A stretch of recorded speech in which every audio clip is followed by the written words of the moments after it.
आपने बिल्कुल सही पढ़ा। मैं बता सकता हूँ कि आपकी लाइफ ऐसी ही है।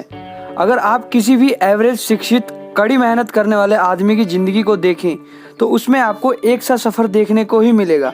एक बच्चा पैदा होता है, स्कूल जाता है, माँ बाप खुश होते हैं क्योंकि बच्चे को स्कूल में अच्छे मार्क्स आए हैं। अब उसका एडमिशन एक कॉलेज में हो जाता है और वो डिग्री ले लेता है और प्लानिंग के अकॉर्डिंग काम करने लगता है। वो किसी आसान सिक्योर जॉब या करियर की तलाश करता है। बच्चे को ऐसा काम मिल भी जाता है।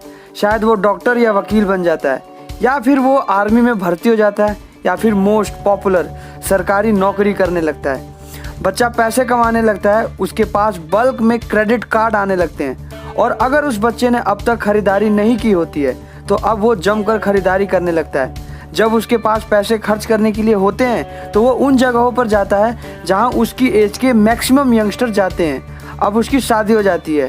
आज की दुनिया में हस्बैंड वाइफ दोनों काम करते हैं। अब दो सैलरीज बहुत अच्छी लगने लगती हैं। हस्बैंड वाइफ दोनों को लगता है कि उनकी लाइफ सेटल हो गई है।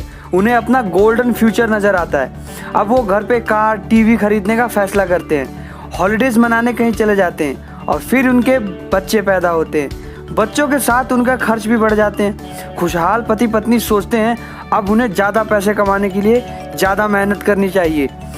उनका करियर अब उनके लिए पहले से ज़्यादा मायने रखता है। वे अपने काम से पहले से ज़्यादा मेहनत करने लगते हैं ताकि उन्हें प्रमोशन मिल जाए या उनकी सैलरी बढ़ जाए। तनख्वाह बढ़ती है पर उनके साथ ही उनका दूसरा बच्चा पैदा हो जाता है। अब उन्हें एक बड़े घर की ज़रूरत महसूस होती है। वे अपनी जॉब को और भी ज़्यादा मेहनत से करने लगते हैं और बेहतर एम्प्लॉय बन जाते हैं और ज़्यादा मन लगाकर काम करने लगते हैं। हो सकता है कि वो दूसरा जॉब भी ढूंढ लें।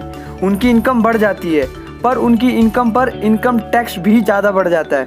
यही नहीं, जो उन्होंने बड़ा घर खरीदा है उस पर भी टैक्स देना होता है। इसी तरह से बहुत सारे टैक्स चुकाते चुकाते उनकी सैलरी चुक जाती है। वे अपनी बढ़ी हुई सैलरी को लेकर हैरान होते हैं कि इतना सारा पैसा आखिर।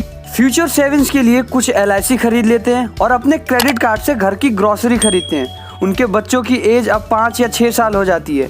उन्हें ये भी चिंता सताने लगती है कि अब बच्चों के कॉलेज की एजुकेशन के लिए भी सेविंग्स बहुत ज़रूरी है। इसके साथ ही उन्हें अपने रिटायरमेंट के लिए पैसा बचाने के लिए भी टेंशन होने लगती है। अब 35 साल पहले पैदा हुए वो हैप्पी कपल अब उनकी नौकरी के दिन चूहा दौड़ में फंस कर बिताते हैं। वे अपनी कंपनी के मालिकों के लिए काम करते हैं, सरकार को टैक्स चुकाने के लिए काम करते हैं और बैंक में अपनी गिरवी रखी एसेट्स और क्रेडिट कार्ड्स के कर्ज को चुकाने के लिए काम करते हैं। फिर वो अपने बच्चों को भी यही सलाह देते हैं कि उन्हें मन लगाकर पढ़ना चाहिए और किसी सिक्योर जॉब की तलाश करनी चाहिए और ये प्रोसेस जनरेशन टू जनरेशन चलती रहती है।